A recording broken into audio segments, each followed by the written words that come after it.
was like, where have I heard that before? Oh, my podcast. Glad I don't run that anymore. Oh, wow.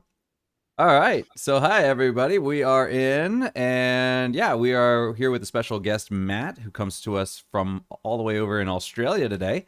And he's going to talk to us about some indies and the latest cat simulator, Stray. So, before we begin, as usual, we are going to be going over the games that we have been covering playing this week. And we're going to start with Antoine. So, Antoine, what have you been up to this week? Well, as I said before, the soccer is gonna restart soon in France, so I actually got the Football Manager 2022 on the Xbox Game Pass, and I'm very glad it's just a $1 game because I played Football Manager before, and I'm always super frustrated because this is a kind of game where you are supposed to manage every little thing to make sure that your team wins, right? And I'm sure that like the guys who play this game gonna say, "No, Antoine, you just don't do it right." It's for me, this game is just pure RNG.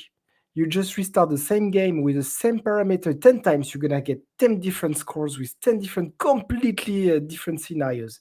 So it's extremely frustrating, and I think I'm gonna stop very soon because I use the superpower of cheating, like a save, and I don't like the score. Say, load, save. Oh, I win. Good. Let's continue.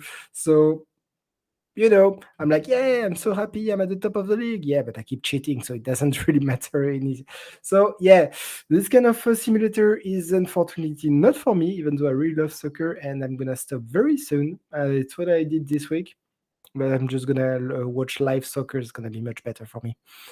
And I think instead next week, I have a couple of games I really, really want to try. Chrono Trigger, because it's one of the classic that I never did when I was a kid because I didn't have the Super Nintendo. I had the NES and Mega Drive, and after I had the PlayStation, I never had Super NES and Chrono Trigger. Apparently, everybody's telling me, yeah, that's one of the classic from the 90s that you have to play. And like, yeah, but I'd like to play it, but it really, like old looking game. I'm not sure if my eyes would be, yeah, you can do it, even if the story is great.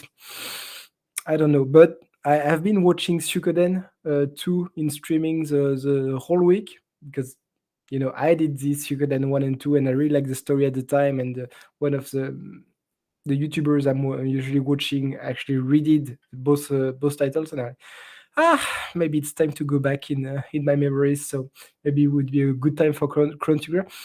Only thing is, some friends who talked to me about it told me if you want to play it, you don't want to play it on Steam or on Switch because apparently they completely missed the portage and it's full of bugs. It's completely bugged. So she told me, get yourself an emulation, get the ROM, buy the title on Steam so you stay legal, right? Because you need to have the title. The emulator itself, okay, just a refresher, the emulator is legal, the ROM is not, unless you have the title. I have the title, I can download it. And now I can figure out how the emulator works. But anyway, very likely I'm gonna do either this one or Kenan, the Bridge of Spirits, which I had bought like a year or two ago, which apparently is really good. You played it, Matt? Yes. Fantastic. Such a good game. Really good. Really? So maybe I'll start with this one and I'll figure out how the emulator works after. So yes, that's basically my gaming news of the week, and up to you guys. So Adam, you're directing us today. Who's gonna do next? You let Matt It's go you next. or Matt? Okay. Sure. Well, I actually haven't been playing that many games. I haven't been inspired of late. But there was a game that came out on Game Pass last week, I think, called As Dusk Falls, which is a narrative choice game in the style of Detroit Become Human and the Telltale games and stuff. It's got a very interesting art style. It looks like it's been filmed with real actors, with voice actors as well, but it's in a very low frame rate kind of. It's really hard to explain. The easiest way for me to explain how the graphics work in that game is to say the film A Scanner Darkly. Have either of you seen that film? Yep, I've seen it. Perfect. Yeah, Then you so know exactly what I'm talking about. It's like that watercolor etching around the Yeah, kind of characters. cell They look, shaded. yeah, yeah, like that. But they create movement in the game by having short frames so that your brain kind of fills in the middle. Anyway, the rest of it is just a compelling decision-based tale where you get different endings and different scenarios based on the choices you make. But the one thing that I will warn people about, where maybe Detroit Become Human kind of said it was going there, but it didn't. The themes are very mature. Like, this isn't something that you want to play in front of your 12-year-olds. Like a bloke who's trying to decide whether he. I'm just going to make one up because I don't want to ruin the story. But a guy who has to choose whether he saves his dad from hanging himself or leaving him to hang in a barn. Mm. Like, it deals with very complex and very mature themes, so you don't want your teenagers picking that one up.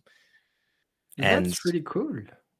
yeah, it's really interesting, and it's a good play, and it's on Game Pass, which means if you've got I don't know what it is for US, but in Australia, I think it's 10 or $12 a month. You can even get on a free trial and probably finish that game in that time. It's a good way to dive in and give it a go. And you probably want to chunk it, so do a couple of hours and then walk away because you know it's the story stuff is quite strong, but also the it's very easy to fall into the trap of just creating branching decision trees in your head and trying to decide, like, min-maxing where you want to go and who you want to die and who you want to live. So it's yeah, it's good to walk away and just come back. But that's one game I've been playing for a little bit. But I've also dived back into a hole that I only emerged from probably a year ago. I first bought this game on Epic when it was only out on PC in early access. Hades, which is an amazing game. It's like up there in my top 10 for life. But I bought it on Switch recently because I got a Switch and I wanted something that I knew I could play and get used to the handheld kind of stuff with it, because I haven't had a handheld since the Game Boy SP. And I'm sucked in again. I've got like 12 days on the Epic Store of play, like pure play. So that's over 240 hours. And I'm probably on track to get something similar on the Switch as well. So if we're talking about indies today, Hades, perfect use case for a game so compelling you can't put it down that isn't a AAA. And yeah, I played Stray, but we'll get to that a little bit How later many on. deaths in Hades? What's the What was death that? count? What's the death count in Hades at the moment? I don't know. I don't That's know. I don't know good. how to Yeah. check the numbers in the I Switch. Crian is deep into Hades, since Yeah. a couple of weeks ago, and he was saying, I think last week was 37 or close to 40 deaths, and just can't let it go as well. And Yeah. considering that, Crian is not into this type of game usually, hearing him talk about this like this, say, that must be a really good game then if he talks about it like it. It's so funny though.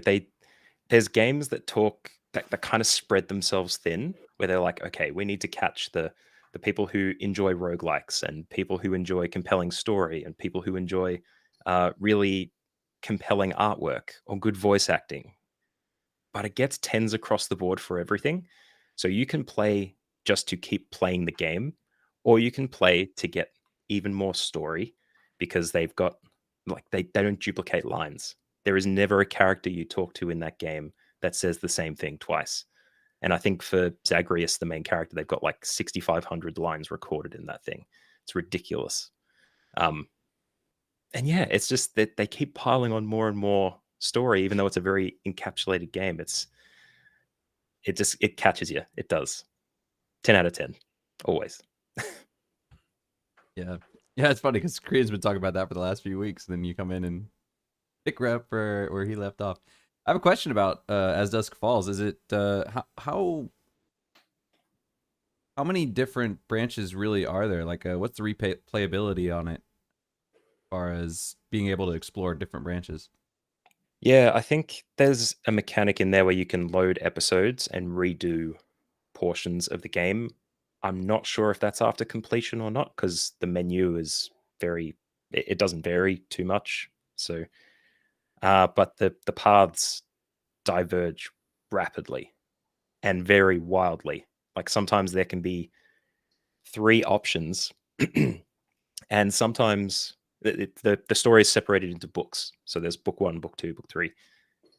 Sometimes you'll make a decision in book 2, and then at the start of book 3, you'll see a bunch of character interactions before you've had a chance to make a choice, and there will be like an outcome directional logo indicating that one of your previous choices impacted what's happening in this book. And one time I had 3 in a row. It was like, okay, this is a decision that you made earlier that has impacted this, and then another one, and then another one. And it could be because characters live as opposed to die. It's the choices you make, and you can also abstain from choices. There are even secret choices that you kind of have to roll the cursor around the screen a little bit before they appear. Like it's the timelines are huge. You get a snapshot of the available options and your path through them at the end of every book. And when you look at it, like the timelines are massive. The diversion points are just, yeah, there's a lot there. I think if you had the time and the story was compelling enough for you, then definitely there's an opportunity to go through it. But the min-maxing of it is the thing that would worry me.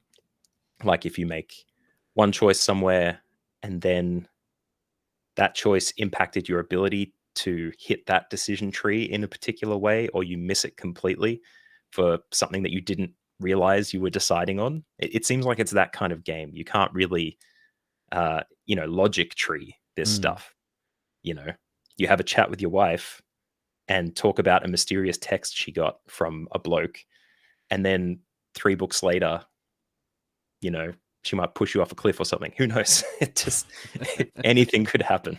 Anything. Do you think that's That part of the sounds like- reason they went with a kind of a more simplistic graphics, so that basically using these kind of more still images, they can kind of pack in more story in a smaller memory size, or easier development? Or I'd say easy development is the key point there, though they very clearly watercolored actual people or had them inspired by them. So I don't know how much actual like motion capture they would have done to get those images.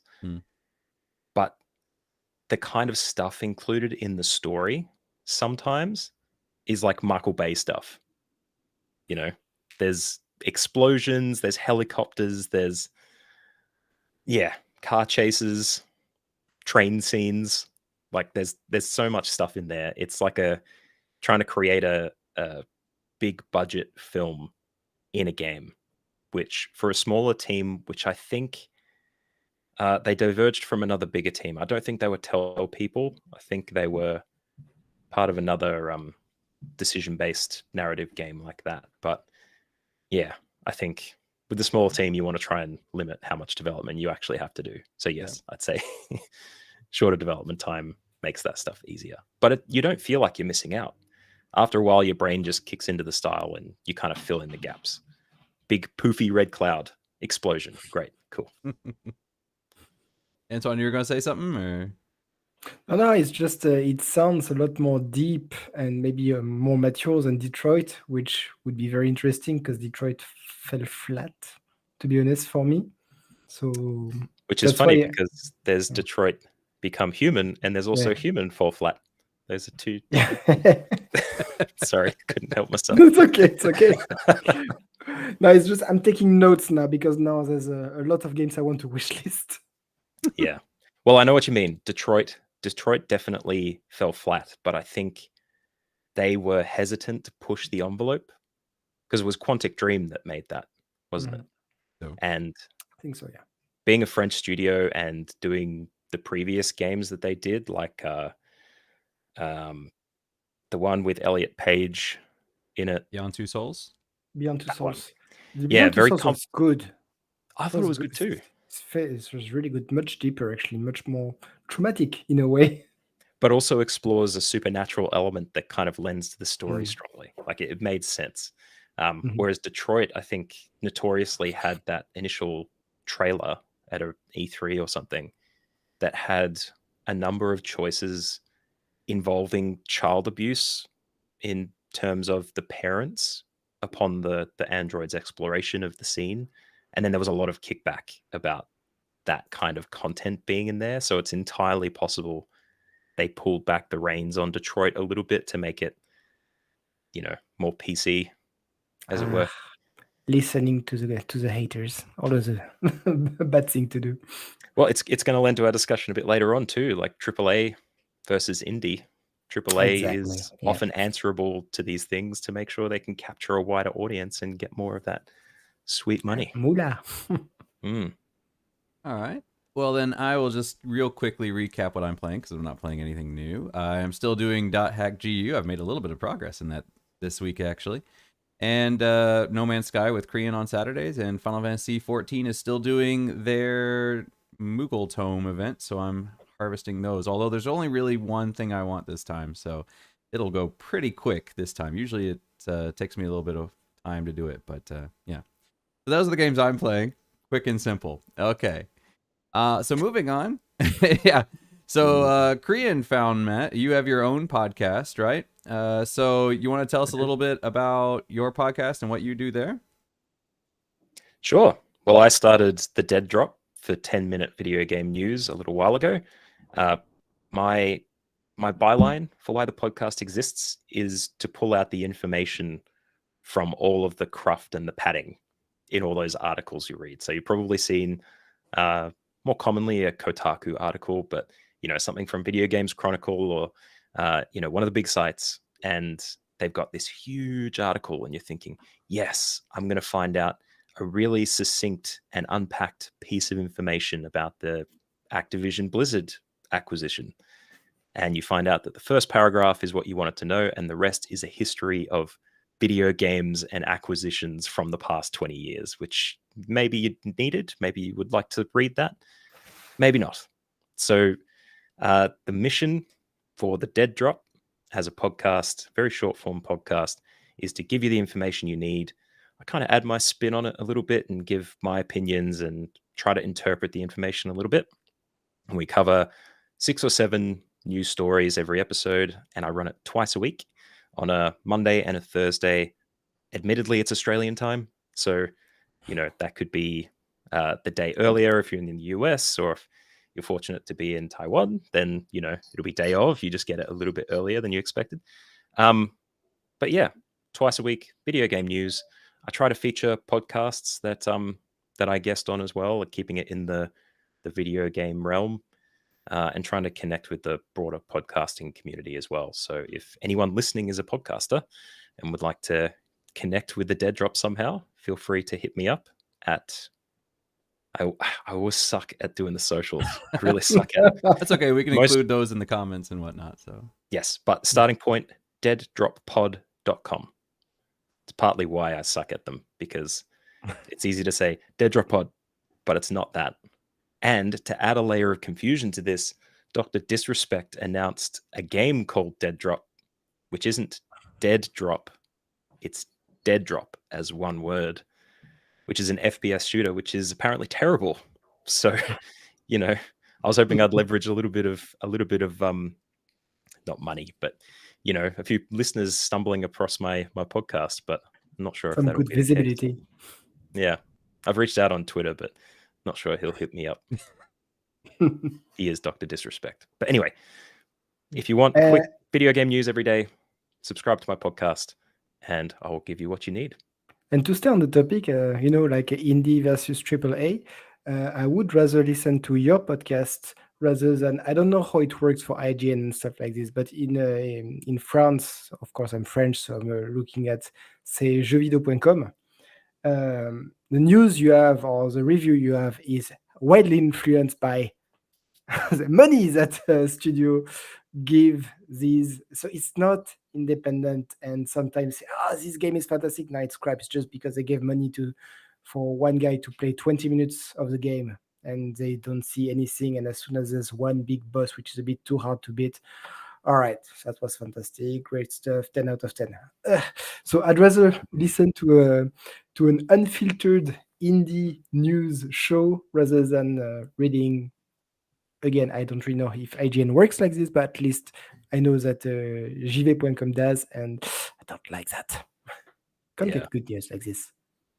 No, it's not good. Even the the unanticipated bias of giving someone, say, Elden Ring, giving them 2 weeks to play enough of that game to review it, and it destroying their life. Like, I don't know if you keep up with those in the circle of the Giant Bomb community, but Timur Hussein came on the Giant Bomb podcast and was talking about that he had to review Elden Ring in 2 weeks, which I'm not sure if you guys have played it yet, but that is a game with hundreds of hours of content, and you've still plumbed maybe 30% of that game. Trying to do that in 2 weeks is going to influence the way you review that game. It's also going to influence your ability to stand up as well, apparently, because you just sit in that chair playing for so long. He just forgot how to stand up. So yeah, no, I try to avoid that where I can. I mean, if there's any sponsorship for the podcast that I happen to get, I will be very upfront and I will let you know. What is it? Hashtag ad? Was that the thing around YouTube a little while ago? No idea. Yeah, I think they had to declare their product affiliations a little while ago. Yeah, Crian is our social media specialist. So unfortunately, I don't think Adam and I can help you there. Yeah. Okay, fair enough. But yeah, no, I feel you there, Antoine. Totally. All right. So Crian told us that you've been into Stray, and that's definitely been all, as Crian puts it here, the hotness on the internet. And I don't know if it's still as big as it was, but it was huge when it first came out. So you want to give us some idea of your experience with that? Sure. Well, I loved it. I like cats, so it makes sense. I think it is the hotness, because it's one of those things that's very easy for everybody to lean on as a thing that's really cool.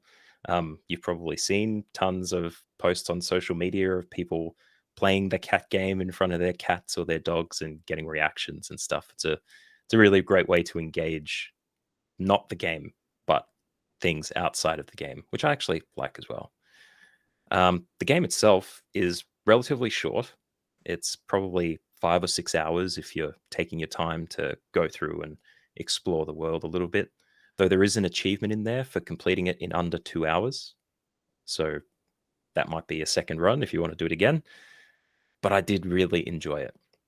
I am someone who enjoys a cyberpunk world, and this one definitely is. They kind of build a whole hub world that's separated from the rest of the world, which appears to have been largely devoid of humans. It doesn't really explore much outside of this space, but in this hub, robots have started emulating human behavior simply in their absence and inferring what they would do based on the artifacts and the stuff that's available in that particular world. And you're a cat that has a bunch of friends, like you got a bunch of cat friends at the beginning, and you run around in the sewers and have fun and meow at each other and claw trees, and then all of a sudden you fall into the sewer, which then leads you into the rest of the game. And I think they've built that very deliberately, because you do so many cat things in that first 20 minutes that anyone who enjoys cat stuff is going to be captured like right away. Even the first 3 things you do is rubbing up against a cat and then grabbing the tail of another one, like, and just playing with it. And I can't remember what the other animation was, but that's what caught me right away. It does cat things incredibly well. And there's a button to meow, which is the best, because the meow is always a little bit different. And it's not like the cat calls you'd see in movies, which is just meow, meow, meow, meow. You know, it's little, you know, I'll try and do some ADR for you guys. Sometimes it's like, it's like, you know, little things like that. And the great thing about that too is that you can meow in the cutscenes, but the way that they've built the sound effects in the game, like if the camera is panned away and is panning away from where you are and you're around a corner or something, you'll just hear a quiet "Meow" from far away. And yeah, it's built incredibly well. You're a cat who appears to be incredibly smart. You can't understand anybody, but you get a robot companion called B12 that interprets what all the robots are saying. So there's no vocal content in it except for the cat, which is what you want. But essentially, it's an excellent little game. It's an indie game. It's the new hotness, as you said. I would definitely urge anyone to give it a go if you want something nice and quick. I think it is on the higher end for the amount of time that you would be playing the game, in terms of price, I mean. But it's definitely worth it. And I think it even falls into the realm of one of those games, like in a virtual reality headset. You can go bowling or walk on a plank at the top of a building skyscraper or something. This is the kind of thing you put on and you show your grandparents and they're like, oh, wow, that's actually a cat. That kind of thing. But it is excellent. I'd recommend it to anybody. If you don't like cats, you may find empathy there. I don't know, but we'll see. Damn it, another wish list. I'm gonna spend so much money. Yeah, but I was happy to spend it this time. And if you're into proper role play in video games and doing the things you should do, you'll get the value out of that, because the way that I found myself meandering a little bit. Like I would walk up to people and I'd do like little, cat loops around their feet. There's a couple of little Easter eggs in there too. I really don't want to spoil this stuff, but I feel it's too good not to mention. There's always a robot walking around in one of the hub areas, that will trip over you if you walk in front of it where it's walking, which is cat stuff. Perfect. There's also invariably a paper bag sitting around somewhere. And if you approach it, you put it on your head and then all your controls get reversed because the cat doesn't know where it is. So you can't walk around anymore. There's so many little things in there. I may be ruining it for people. And if that's the case, I do apologize. But the story in it is compelling enough to keep playing all the way through to the end. I won't ruin that. You'd have to play it to get that. I saw the bag thing on Twitter, so that was already ruined for me. But yeah, my cats definitely do that, and we have 4, and it's just not as friendly as they should be on Stray though. They can fight sometimes. Yeah. Which platform is it on? Sorry, which platform is it on? Just PlayStation? No, it's PC too as well. PC. Yep, I got it on Steam. Yeah. I was looking at it and I was like, I want to get this one, but then my backlog is just so big right now that I was like, you know what? By the time I get to this, it'll have gone on sale anyway, so I might as well just wait. But you say it's worth the price, but it's like just pushing that upper limit is what you said? Look, I think, yeah, it's for Australians, it's just over $40 on release. I think in US, that's probably like 25, 20. Yeah, I think it was like $25, $26. I think it's what I saw.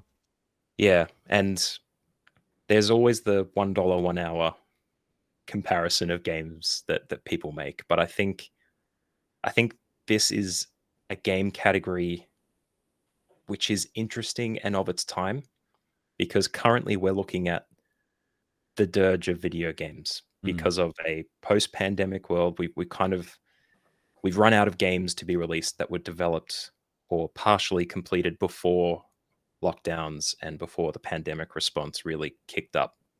And now we're kind of sitting in not a dead zone, but a zone where there isn't much happening. There's a lot of delays. There's a lot of people not sure in game development where and when things will happen. That's not how the world goes round with money, so they can keep doing the things they want to do. And that's why God of War Ragnarok has the director of the game getting dick pics on Twitter and stuff, because fans are rabid. We don't understand that stuff, even though we should.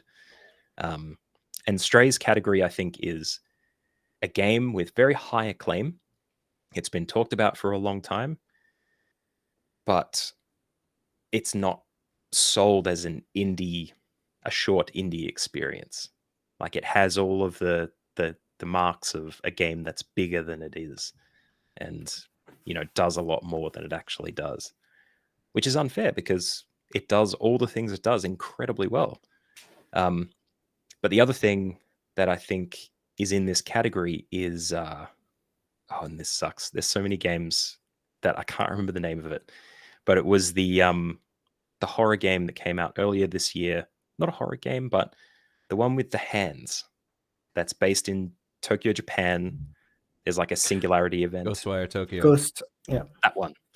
Yeah, I haven't played that yet. I really want to, but a lot of reviews leading up to release and post-release were saying this game isn't as good as it was made out to be, or that we all thought it would be, because they kind of took a little bit of story and seemed to stretch it out a bit more than they should have, maybe. And the gameplay kind of quagmires a little bit because it's all about boosting those skill points to make these things better or more efficient, but not improving or changing them in any particular way.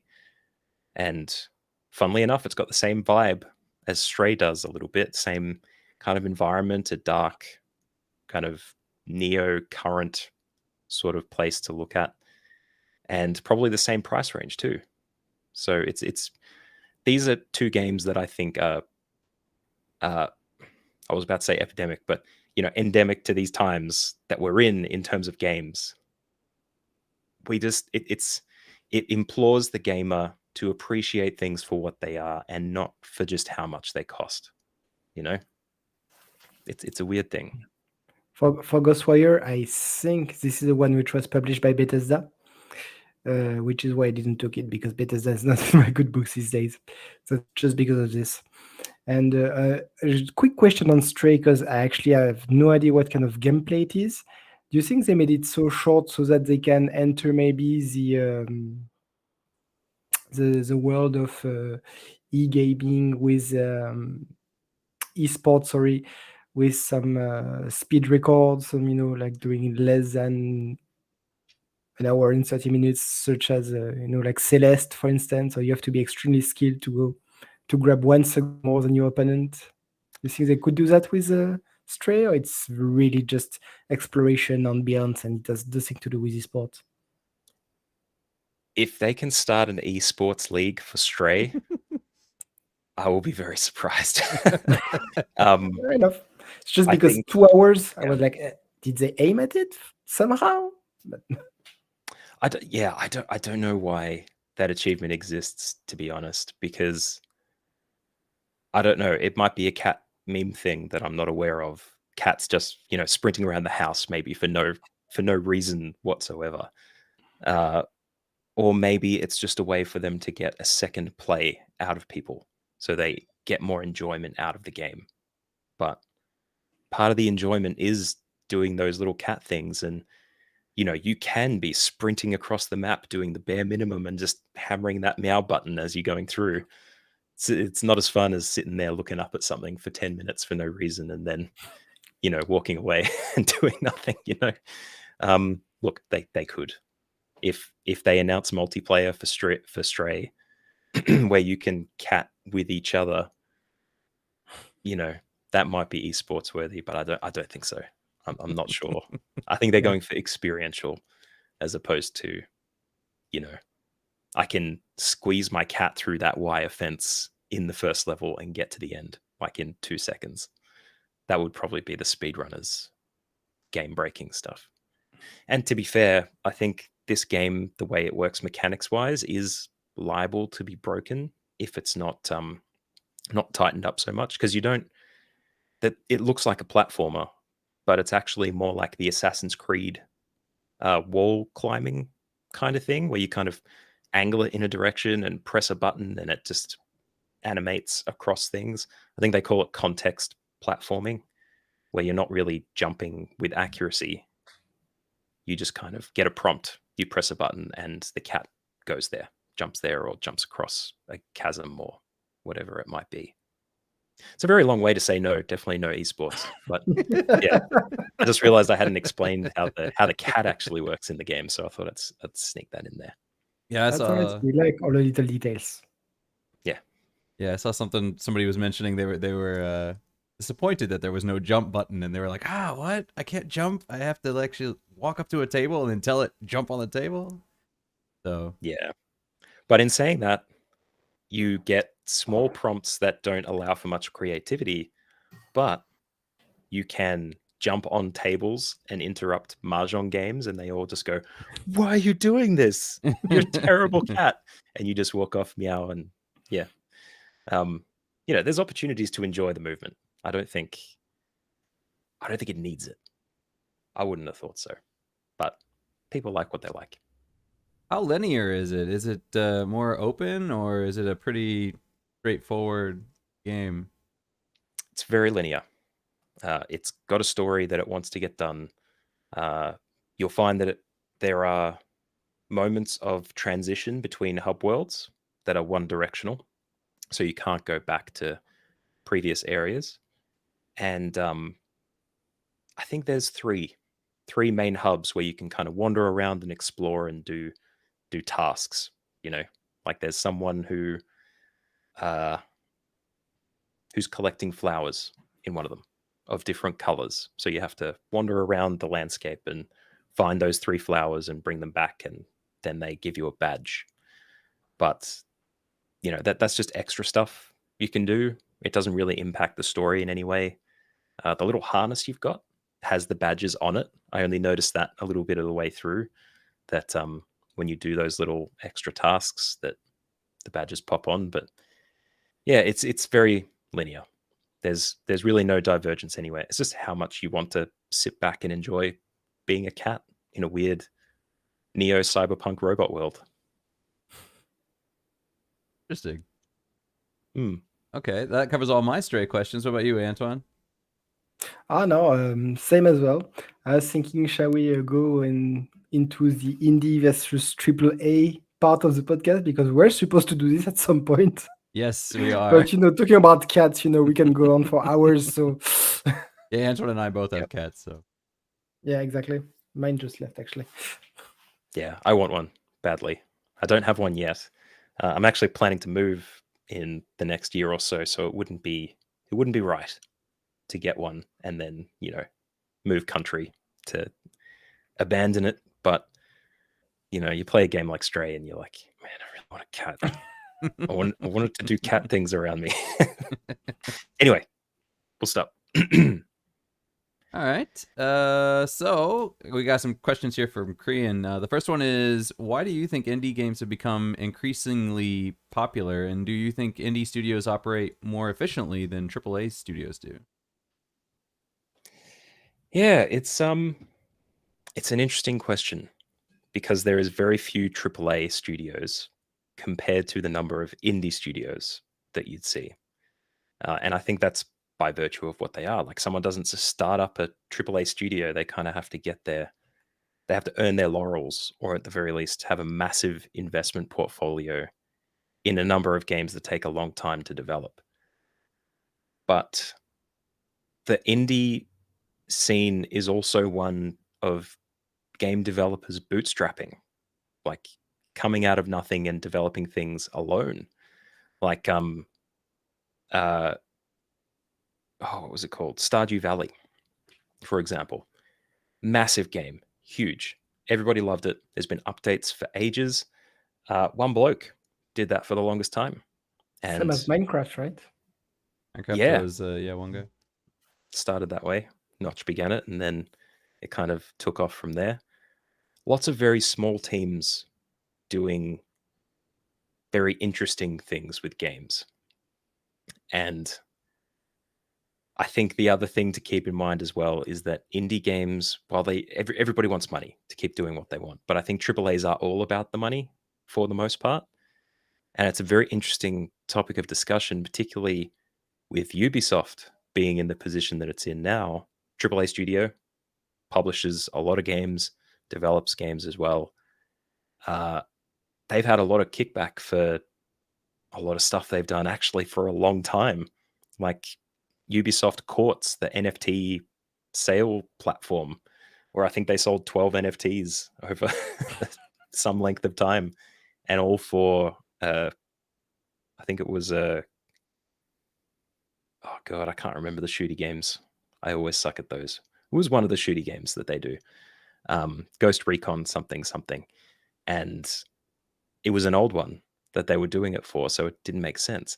But NFTs made sense at the time because they were making big bank, and yet the entire gaming community was completely against it. They hate NFTs, and yet they continued. But also Ubisoft talking, or actually a lot of big studios talking about live service games, and that being a consistent source of money. Activision Blizzard and Diablo Immortal. There's a guy that was in the news this week complaining that the $100,000 that he spent in game meant that his character was of such a high level he couldn't match with anybody, so he couldn't play the game. Which, you know, and the fact that they didn't anticipate to program the game in that way, because they probably thought that was an irrational amount of money. Like this person is a danger to himself. He's going to become destitute, or he has inordinate sums of money that would put him in the position to not be able to play it. It's the money component, I think, is a big one with AAA, whereas indie studios, they run on it, but it's not what they're in it for. But there's also the in-between. And I realize I'm probably explaining this all over the place. So if you're keeping up with me, good on you. You're doing a great job. There's also the in-between space where indie studios can align with big publishers where their business is selling indies, like Annapurna, like Devolver Studios, or Devolver Digital, rather. Those kinds of publishing houses cater specifically to indie studios to be able to give them a platform to distribute their games and sell them and market them. And then it kind of becomes about the money too. So I don't know. I think money is the big differentiator these days. Everybody needs money to do things. You also don't need money to do things. But indies probably seem more prolific just because there are a lot more people doing them than was previous. I don't know. What do you guys think? I mean, going back to the 90s, if you wanted to, it'd be hard to make an indie game. You know, getting something released on a Nintendo or a Genesis was almost impossible unless you were already had that kind of money and the power to do that. Whereas now, especially with, say, Unity, is it Unity? Yeah, Unity. Anybody can do it. I mean, my friends and I have played around in Unity and made simple little stuff. I mean, we've never nothing publish worthy, but just fun little projects and whatnot. So I mean, now I think the bar of entry, or the threshold of entry, is much lower than it used to be. It's a lot easier to create content, especially on PC. I mean, look at all the shovelware you have on Steam, right? Almost anybody can make something and throw it on there. I was reading an article earlier today about a game on Xbox that was called I don't remember what it was. Something really weird. It was like Zeus. It was like Zeus, War God of Child, or something like that. But basically what it was is somebody just took a Kratos model, and you're just killing unlimited waves of enemies until you die. And they said it's so easy that you basically just kill enemies until you give up and get bored and get yourself killed. And it doesn't even have a backwards walking animation, they say. So if you're moving backwards, he's walking forward but sliding backwards. So almost no effort put into this. They totally ripped off the Kratos model, put it on Xbox, but like somebody can do that. And they were saying that just the bar of entry is just so much lower in terms of what you need to invest, because you can pick up something like Unity for free. Or I think in general, most people have at least some concept of programming on at least a very basic level that people didn't have before. So I think in that sense, it makes it a lot more accessible and a lot easier for people to pick up these things and do something like, say, Stardew Valley as a hobby. and in Stardew Valley's case, I think he was living off of Patreon or something like that, or something like that. But I think it's just easier for the entry level stuff. But also, I think it's one of those things where, like, if you're a big company like Ubisoft or Square Enix or Bethesda to an extent, you can't afford to fail. One failure can knock you out of that AAA level and knock you down a peg, right? You have a reputation, you have a lot to lose. If you're an indie studio who hasn't created something yet, you only have anything to gain, right? Because you don't have anything to lose, really. And I think that that's why a lot of times you'll see, like, even with indie studios, maybe their first game's really, really good, and then the second game maybe still kind of some good ideas, but you can start to see the monetization starting to creep in there, because they're like, okay, well, now we need to maintain this momentum that we're having because we're all in now, right? The first one was kind of doing for fun. We weren't doing it for the money. But the second one, now that we're like, oh, we can make money off of this, we've basically given up our jobs and now we have to make money on this second one. So yeah, I think that. And then yeah, like, I was reading something else just yesterday, and it was talking about Obsidian, because Obsidian is owned by Microsoft now. And it was talking about how Obsidian used to be a AAA studio. They're not considered AAA anymore. Now they're considered an indie studio. And it's because they've downsized. It's because they haven't produced any, larger content. But yeah, they're considered an indie studio now when they used to be AAA. But yeah, it's just because they weren't bringing in the money that they used to for a long time. The lines are getting blurred, right? Yeah. And I mean, yeah, look at the graphics on Stray right here that we have. It's yeah, it looks, you could have a AAA game and it wouldn't look graphically any different. It would look the same. yeah. And the way that assets are becoming available, sorry, my voice is starting to go. The way that assets are becoming available that you can put in games, or the automation with those engines you talk about, Unity, Unreal, they're like, hey, you want to light an environment, you just press a button and it does all of the lighting for you and the rendering. And it's becoming so easy to create games that are pretty. But yeah, the lines, I think they're blurring between the studios so much that it almost doesn't matter if you're indie or AAA. Yeah, and with the internet, it's easier to access other people and stuff too. Like I was saying, my friend was messing around in Unity, and he's not an artist at all.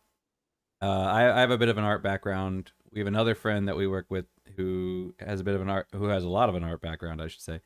But this one friend who was kind of messing around at it, he has no art background, and he'll be the first one to tell you that. But he could go onto the Unity store and they have free assets, or you can buy some assets. And so if you have somebody who's really good at modeling but not very good at the programming side, they can just make models and sell them on this store, right? And then if you have people that are good with programming but not good with art, so people can trade ideas much more easily now. And and with the internet and everything, we can interact. We don't all have to sit in an office together like back in the Super Nintendo days and work together on something and be across the room from each other. Like, we can be across the world and don't even know who each other's real names, and we can still collaborate. So yeah, it's really funny. There's a documentary that just came out from NoClip, which is Danny O'Dwyer, his little game documentary project. But they're doing a series on Heart Machine, which made Hyperlight Drifter and their follow-up Solar Ash, and they're also going to release Hyperlight Breaker. I think the early access was going to be spring 2023 from memory. But that's precisely the discussion that happened around the release of those games as well. It's it's really interesting. Antoine, what do you reckon? Well, for me, I still have the same idea of, as you said, AAA big studios and all. They're under so much pressure that they can't afford to lose. And the problem is that with the deadline, with the big teams, they have to pay everything. They are releasing. It's very rare when they're actually getting out a new IP. Like Ghost of Tsushima, this kind of stuff. It's quite rare. You will have more like a Far Cry 6, which is an insipid version of Far Cry 5 with a relooking. But it will sell because it's called Far Cry. And it's much safer to do this, and it's boring, which is why I much prefer a very good indie game. If it's 5-10 hours, I don't care because it's interesting to play rather than spend 150 hours on doing every side mission on the map, which I honestly don't care. Like give me a good main story anytime rather than a million of boring FedEx side quests just to fill in the fact that the game is boring. So yeah, that's what I really like about indie gaming these days, that they don't have the pressure of we need to do something to touch the widest range of people, the safest way possible. What IP haven't we released in a while? This one, good. So hopefully for Adam, maybe next time will be Armored Core. I really hope so. They've talked about that coming back, right? They've talked about it, but I'm really hoping they go back the right to time. Armored Core and they don't try to make another make it more Souls-like. I'm really hoping they go back to the classic Armored Core kind of formula. So we'll see what they do, but I'm a little bit nervous, to be honest. But I think what Antoine has a good point there too. Is on a big studio, it's not just about the development team. It's about marketing. It's about the business sides and all that. Something like, say, with Hades, I had never heard of Hades until it was already out, and then people were reviewing it, right? And I had not seen any marketing for it prior to its release. I mean, maybe there was some, I just never saw it.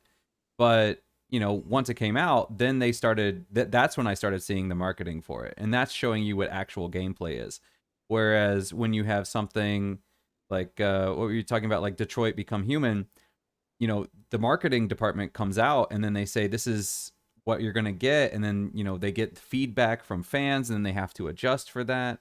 Or for example, I know with Guerrilla Games, when Killzone 2, they originally created the scene that was going to be shown at, I think it was E3 or whatever, and it was a pre-rendered scene, and then PlayStation put on there like all this is in-game footage, and then Guerrilla had to go back and they're like, crap, now we have to match this in the game. You guys set the bar way too high, and that was the fault of the marketing team. So I think with these bigger studios, it's not just about you can't just focus on development. You have to work with marketing at the same time, and you have to build that hype that indie studios don't really have to worry about as much. Like, for example, the game, what was the one that you played? As Dusk Falls. That wasn't, at least to my knowledge, that wasn't really announced until the Summer Game Fest, or what was the one that Xbox was doing?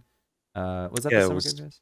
A couple months ago, yeah. Yeah, they just announced it, and then it's coming out in a couple months. I mean, it was basically done at that point, right? So they're not hedging, they're not testing the waters and then going back to development and then adjusting for that.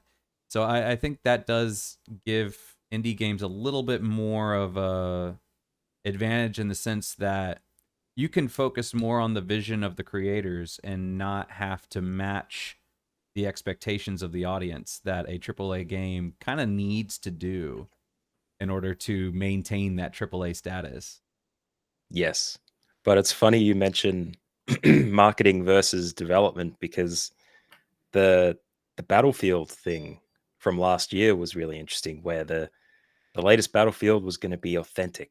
Like, all the weapons were going to be, perfect to the time period. We're going back to a more authentic Battlefield game.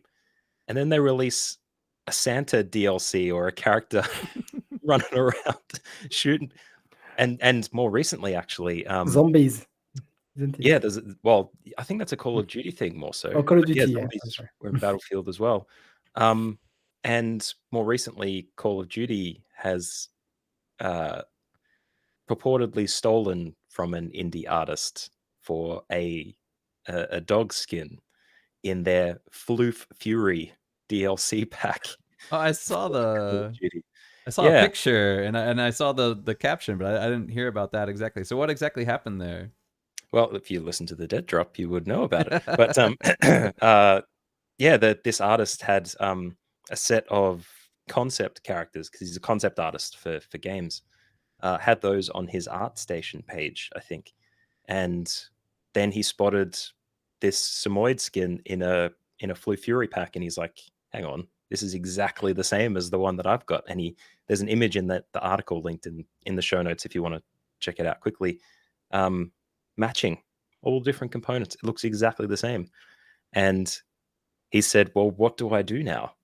I don't have a massive legal team to lean on to deal with this as an IP issue, as a copyright issue. I'm going to ask them politely to reimburse me for using my stuff, but what else happens there?" But of course, it's an article, and you can lean on the power of the internet to, and public image and things like that to make things happen. And it likely won't make its way into the news again because they'll make him sign a non-disclosure, or her, I should say, a non-disclosure that says, we're not going to let you tell anybody that we gave you compensation for us stealing something, because that's an admission of guilt. So, you're not going to hear about that stuff. But that's part of the difference too, But my original point was that marketing sometimes just doesn't talk to dev, because I'm sure there are people in that team that said, I handcrafted this assault rifle so that it was from 1942, and you've got Santa holding it. Yeah. What? How is this authentic? Yeah. Yeah. It's all a Ubisoft thing, though. Yeah. I was just sitting there thinking, but you made a good point, because I was thinking, like, how many dog breeds are there? I mean, if somebody creating a dog soldier, how hard would it be to change, the ears a little bit, or change the color, or change even the outfit a little bit, so that it's like, it's a soldier with a dog head. Come on, that's kind of I don't think anybody could put a copyright on that, because I mean, we've probably seen things like, anthropomorphized animals are, ubiquitous. They're everywhere. So how hard would it be? But I mean, when it looks exactly like your concept art, it's like, come on, you guys couldn't just change it a little bit? But yeah, you're right. It was probably something like somebody in marketing was like, oh my God, this looks awesome.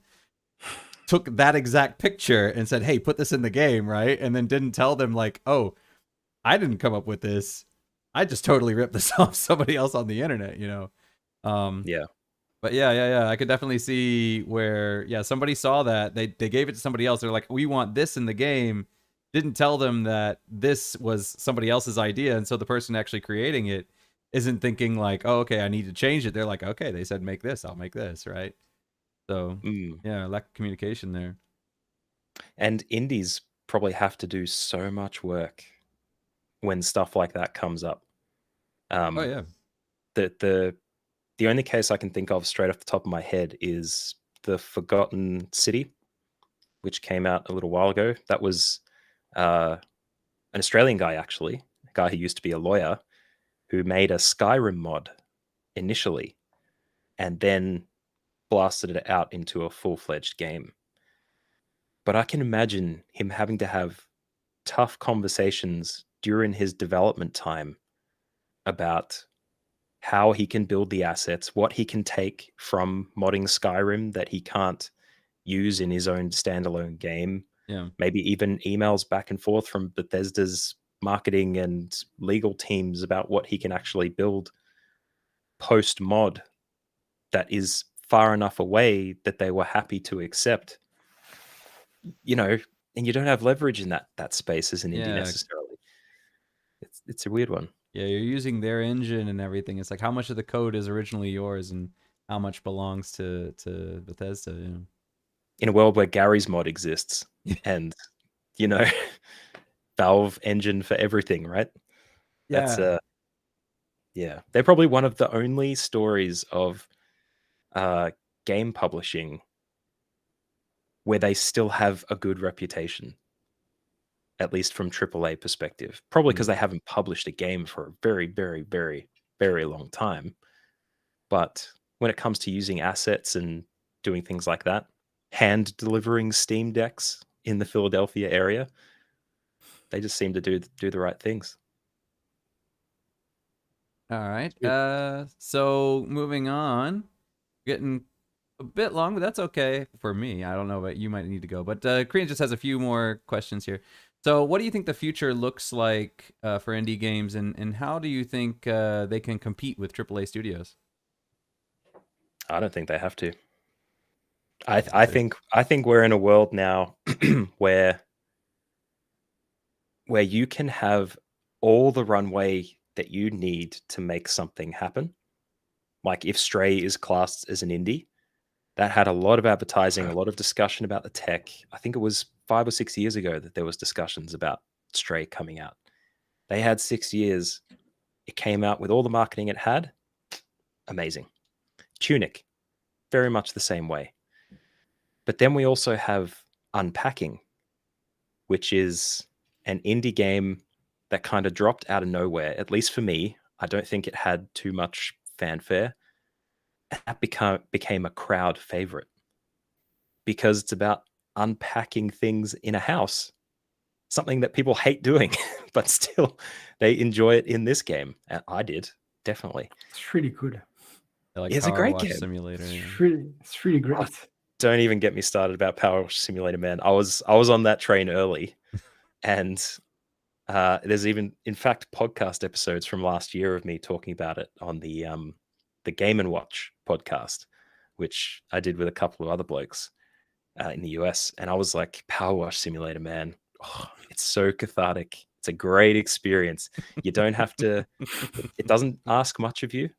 It also doesn't pretend to be what it is. It's washing stuff, and it's great. And they were like, "What? You've got your wife playing this game and she doesn't play video games? What is going on?"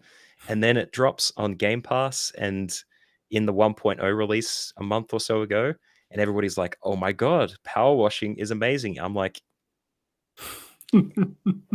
earlier, Exactly. it's so good. Yeah, Power Wash is great. Give it a go. Get Game Pass for what was the game we talked about before? As Dusk Falls. And for Unpacking, I'm pretty sure it's still there as well. Game Pass, man. It's so good. I know it's not up for discussion, but that's also incredibly good for indies. $1 for 3 months in Canada, Yeah. at least. Yes. Yep. Then you drop off it for a bit, and then they want your business back because they want to be able to plug those numbers. So they say, "Hey, $1, come back for another 3." But it is a good point, actually, that Game Pass is something that didn't exist before, where we had our online stores to promote indies, but not in the same way that Game Pass does. That seems to have an insane conversion rate. There's like a 60 to 70% conversion rate on purchase versus just subscription for games from that have been played on Game Pass. Being available on PC and Xbox just means they've got a controlling stake in the game. They can reimburse developers that host on the subscription service, and they're losing money. Like, no one's arguing that. Microsoft is going to be bumping subscription prices soon once they hit that inflection point of where they've got delivered value and they know they can capture enough of the people engaged with it to then, raise the price without having to lose profitability. But as a platform for indies to get started, Game Pass is an insane way to do that. It's really good. So many discoveries to be had. All right. So just one last thing. Do you have any favorite indie studios that you think people should be watching out for? Or I do. Maybe not watching out for, but at the very least, keeping an eye on? backtracking through. Yeah. Heart Machine is one of them. They are still creating their follow-up to Hyperlight Drifter, Hyperlight Breakers, which there's a trailer online you can check out now. And do check out No Clip as well for their game documentaries. They do a 6, I think, part series on Hades and their development. Amazing. Coffee Stain Studios.